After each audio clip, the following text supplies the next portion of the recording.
What's going on, Headliner Nation? Welcome back to the Fantasy Headliners. So much content before Saturday this week because we've got 3 Saturday games. So typically my rankings will come out like Saturday morning, Saturday afternoon. But no, we're dropping everything on Friday this week to make sure that we get you prepared for a huge weekend, because if you're watching this video, more than likely you are preparing for a fantasy football championship matchup here in week 16. Or maybe you're playing for a third place game. Maybe you're trying to get to a championship in week 17. Or maybe you're just here chilling because you love the content. If that's the case, appreciate your support. Thanks for tuning in. But we're going to jump into this list. We're going to talk about our quarterbacks first and then our tight ends. And the one thing I just want to be very, very clear on this week: we're starting our studs. You have to go with your gut this week. We are not getting too cute. When you see some of my rankings, yes, there might be a couple of names that surprise you. As always, I'm following my gut over here. If I see a really good matchup, if I have information to back it up, if my process is accurate, I'm going to follow it. If it doesn't work out, I can't have that. I can't have that stop me. I know the Ian Thomas call wasn't great. I know the Ben Watson call wasn't great. I know Drew Brees burned me a couple of weeks ago. But Jonnu Smith is a call that I've had right a couple of times this year for some really big matchups for some people. Aaron Rodgers, I've told you to sit him in a couple of matchups this year. People adamantly disagreed with me on that. So there's always going to be a little bit of a disagreement here. But the one thing to keep in mind is that depending on who you have, if you've got a guy and he's been your guy all season and you trust him, roll with him. Don't get too cute. This is the championship. The last thing you want to do is spend the next several months kicking yourself in the butt saying, man, I wish I would have just went with my gut and done what I thought. Okay, that's the most important thing. So let's talk about these rankings for week 16, talking about our quarterbacks first. Now, I will admit, Lamar Jackson was my number 1 overall quarterback as of about 20 minutes ago. However, after doing the live show, if you tuned in for the live show last night, awesome, appreciate it. We talked a lot about Lamar Jackson. And the one thing to keep in mind with him is that if the Patriots were to win, if the Patriots were to lose on Saturday, at that point, the Baltimore Ravens aren't playing for a whole lot on Sunday. So because of that, I bumped Lamar Jackson down just a little bit because I think Buffalo could go into New England and possibly pull off an upset this week. Is it really that much of an upset? Buffalo's really good. So, but if that were to happen, that's really going to knock Lamar Jackson down even more for me. So as of right now, I've got him at 3 because for number 1 and number 2, Deshaun Watson, Russell Wilson, both of those guys have good matchups, good upside this week. A little bit safer, in my opinion, as of this moment. Again, though, more than likely, you don't own Watson and Wilson and Jackson. If you own Jackson, you probably don't have Watson or Wilson. You're starting Jackson. If you have Jackson and Wilson or Watson, then yeah, maybe you can go with one of those other guys. But the high upside every single week, ladies and gentlemen, Lamar Jackson. Okay, Lamar Jackson has the upside every single week, including this week. We're just being a little bit safe with him at number 3. However, again, if it ends up happening and we have to go back and we have to adjust a little bit, if the Patriots win, Lamar Jackson goes back up to number 1 for me. If they lose, he probably stays right here in the 3 range. Again, though, Watson has a really nice matchup. Love him this week. Love Russell Wilson this week. Love Lamar Jackson this week. Those guys are my top quarterbacks here to begin the week. Patrick Mahomes coming in at number 4. Going to go ahead and put them right there. I know there was a lot of concerns with him last week, mainly because of the weather, but we're going to throw him back out there this week. Drew Brees coming in at number 5. Again, not getting too cute this week, going with Drew Brees. He's been the quarterback 5 since week 8, so he's been playing really well. Another guy that's been playing really well, 2 spots behind him. We're not skipping Jameis Winston. We'll come back in a second. But Ryan Tannehill at number 7 is the QB4 since week 8. So this is a really good matchup. New Orleans and Tennessee, Jimmy Garoppolo and Drew Brees did battle a couple weeks ago, back and forth. Ryan Tannehill as a fantasy asset has more ceiling to me than Jimmy Garoppolo does. So it could be the same exact thing this week between those 2 quarterbacks. Jameis Winston at number 6. I would probably actually have Jameis Winston up at number 4 this week if it weren't for the cause of concerns about all the weapons around him. He's missing Mike Evans. He's missing Chris Godwin this week. Yes, Brashard Perryman had a really good week last week. Justin Watson is a guy that a lot of you may be learning the name for the first time. If you do any Dynasty League or Devy Leagues, you probably know Justin Watson a little bit more. You're going to have to rely on the quarterback, tight ends. O.J. Howard, Cameron Braid are going to be guys. So that's the reason I don't have him a little bit higher. If he had his weapons, Jameis Winston's probably quarterback 4 for me this week. So still going to roll with him. He proved last week that hand isn't bothering him that much. Ryan Tannehill, again, already talked about him when I talked about Drew Brees. Matt Ryan, going to roll with him this week against Jacksonville. Matt Ryan has at least 2 touchdowns in 3 straight games, and he has over 300 passing yards in 3 of his last 5 games. So I think he's a really safe bet this week.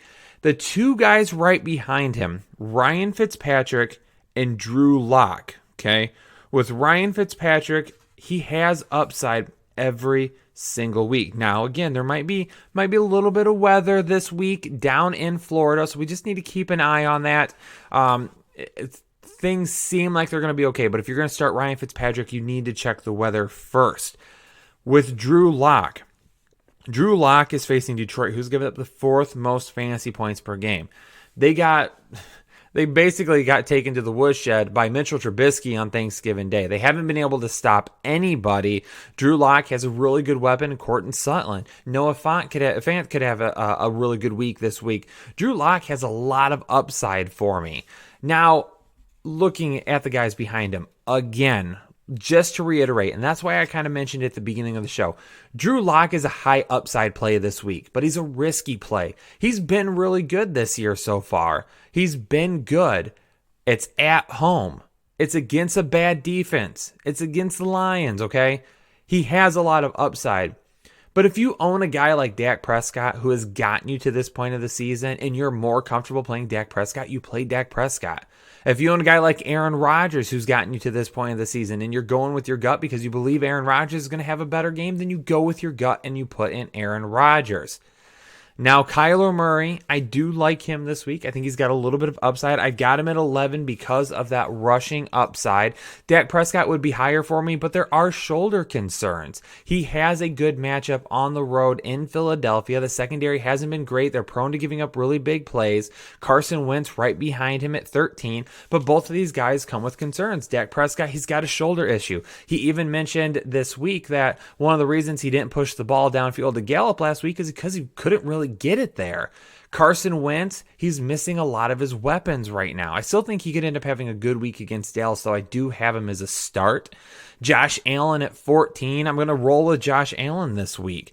On the road in New England, Josh Allen had a pretty good game last week against Pittsburgh. He was 1 rushing yard away from having 18 fantasy points, which again is kind of our cutoff for ranking somebody as a start. And our start and sit videos, if you watch those, for us to put someone as a start, they're going to have at quarterback at least 18 fantasy points. He had, depending on if you have decimal scoring, he had over 17 fantasy points last week. If not, then he had 17 fantasy points. But he was 1 rushing yard basically away from getting an extra point to get you to 18 fantasy points on the road against a really tough Steelers defense. He played well. I'm going to go with him against New England this week. He has a lot of upside because of his rushing ability. Aaron Rodgers and Kirk Cousins. I don't love either of these guys this week. Phillip Rivers is a guy that I think has a lot more upside than what Rodgers or Cousins do. But they're guys who have been good for you this season at times. Aaron Rodgers obviously is Aaron Rodgers. He's been good for a while now. You're going to put him in your lineup because he's Aaron Rodgers. You're not going to look at the fact that he's struggled a lot of games this year. You're not going to look at the fact that really his quarterback 1 ranking right now is propped up by 3 huge games. Other than that, he is not a guy that has been consistently finishing as a quarterback 1 on the road in Minnesota. Don't love the matchup, but I think he could do just enough this week. Kirk Cousins, it's still a tough matchup. Even though it's Green Bay and it's at home, it's still a tough matchup. That defense has been pretty good against the pass this year at times, could give him a little bit of problems. The one thing about Kirk Cousins is we're still trying to hear some of the information about running back. So they've said Dalvin Cook might play. They've said Alexander Madison might play. Mike Boone right now is a guy a lot of people are talking about. If we find out that all those guys are going to be healthy and playing this week, not necessarily healthy, healthy's in quotations. You can't see me right now, but I'm putting air quotes up. That's something that can end up bumping Kirk Cousins up a couple of spots because now he has the run game to help him a little bit more. So Phillip Rivers just has an awesome matchup this week. Phillip Rivers has an awesome matchup. So does Gardner Minshew. Gardner Minshew has a good matchup this week. Both of these guys could definitely be up here because of the matchup. Now, both of them, though, again, if you're playing for a fantasy championship this week, you probably don't own either of these guys. So I'm not telling you to run out and grab them and stream them. I just think, again, they could end up finishing here with a little bit potential more upside because of the matchups. Jared Goff, I know it's on the road. I know it's not the best matchup against San Francisco, but San Francisco's beat up right now. I don't know how healthy they're going to be for this week. Obviously, the main focus right now is getting into the playoffs. You want to get a win this week. You want to try and get closer to a division title, to a wild card berth, but you also need to make sure that you're healthy. So if they don't end up pushing it with a few guys this week, that could help Jared Goff a little bit. And then at number 20, Dwayne Haskins. A little bit of a surprise last week, got to 19 fantasy points. I missed on him because I listed him as a sit. However, I definitely think that he could end up doing something this week. McLaurin, really like his matchup.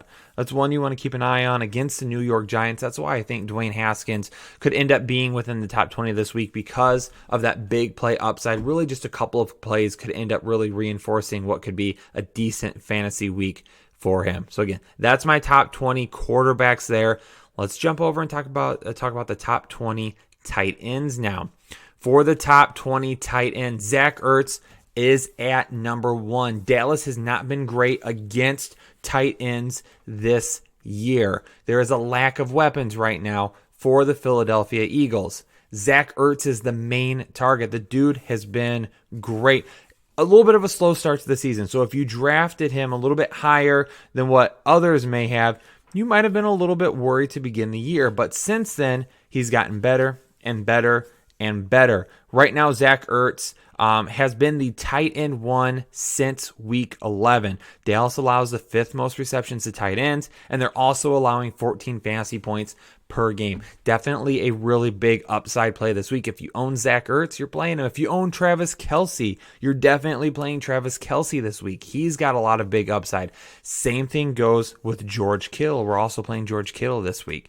Darren Waller, I've got up there. Dude balled out. He's been a fantasy stud for us basically all season long. It's been a little bit of a roller coaster at times. He hasn't found the end zone probably nearly as much as we would have liked at times. Goes through some droughts where maybe he doesn't get what we would expect from a top-end fantasy producer. But when you have a position like the tight end position this year that really outside of Ertz, Kelce, and Kittle has been I don't even know. I don't want to call it garbage, but it's been a crapshoot every single week. So Jacob Hollister coming in at number 5 this week.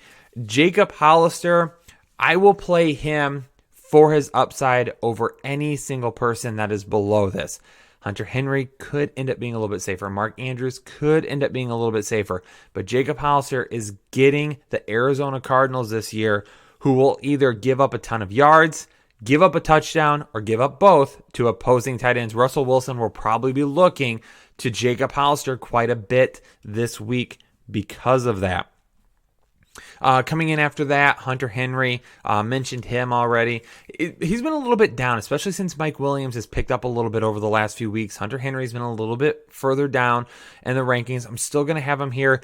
I thought about switching him and Andrews at least, but again, I'm kind of waiting on that Patriots game to see what happens, to see are we going to end up missing some guys at the end of the game? What ends up happening? Andrews last week, like I mentioned, I had said it on Twitter. I posted something here on YouTube. I didn't love the upside.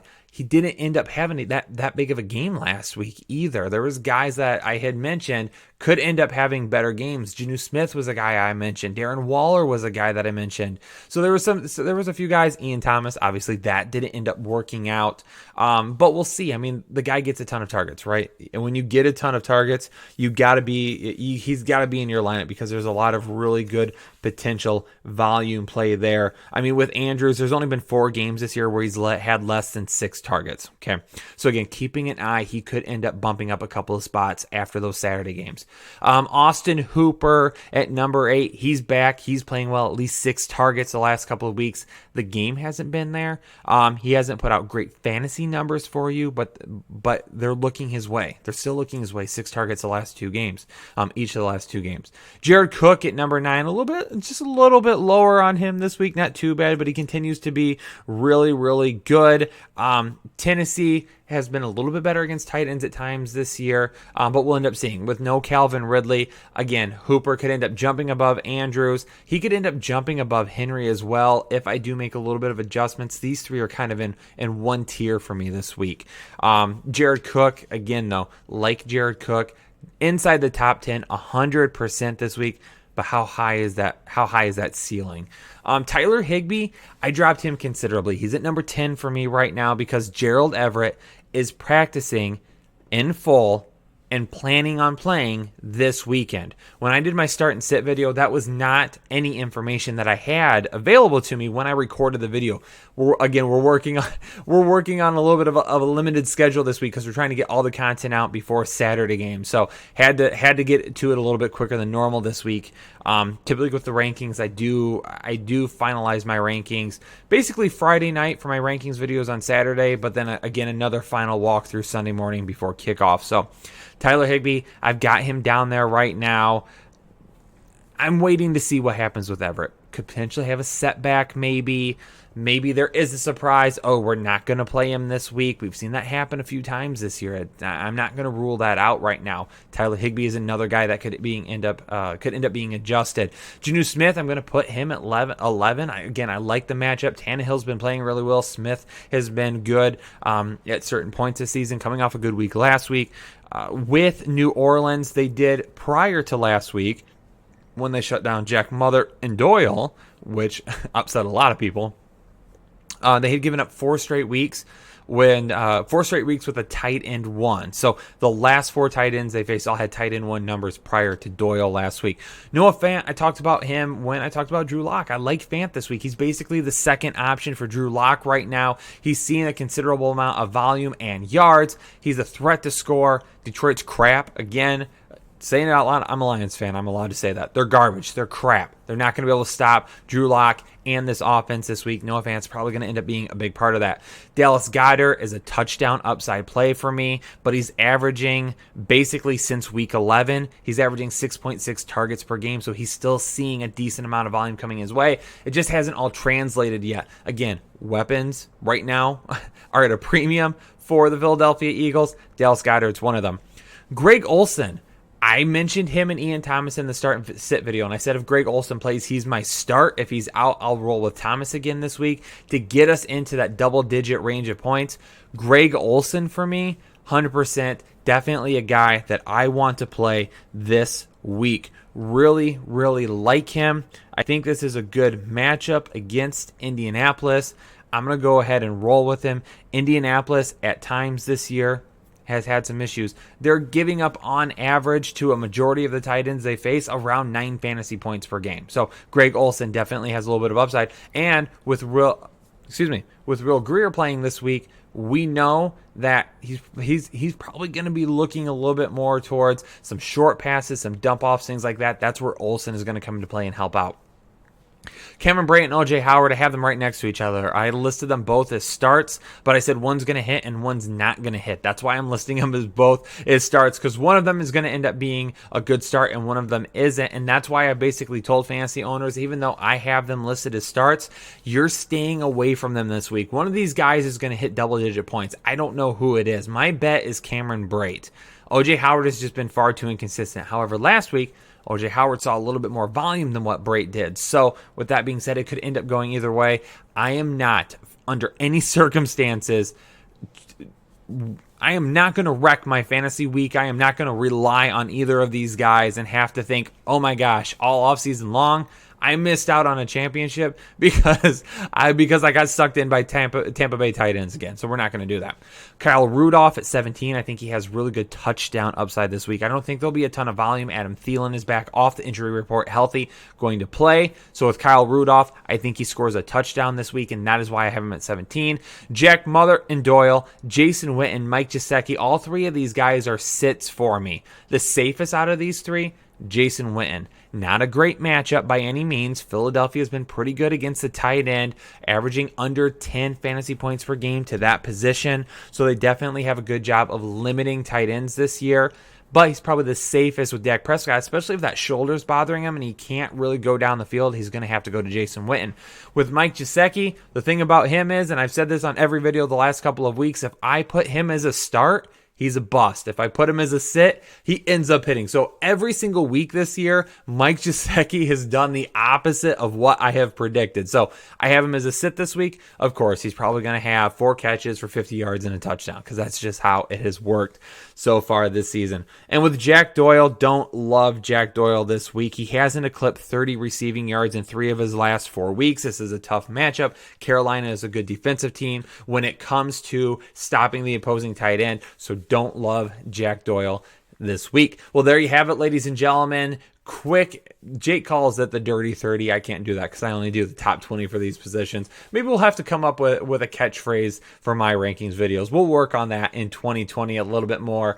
But again, if you're new to Headliner Nation, if you're checking out this video on our channel for the first time, I highly encourage you to hit that subscribe button. Stick around. We're going to have content all off season long. We're covering the NFL draft. We're covering the combine. We're going to do a little bit of fantasy baseball as well. So if you play fantasy baseball, we can get you some help there in the preseason.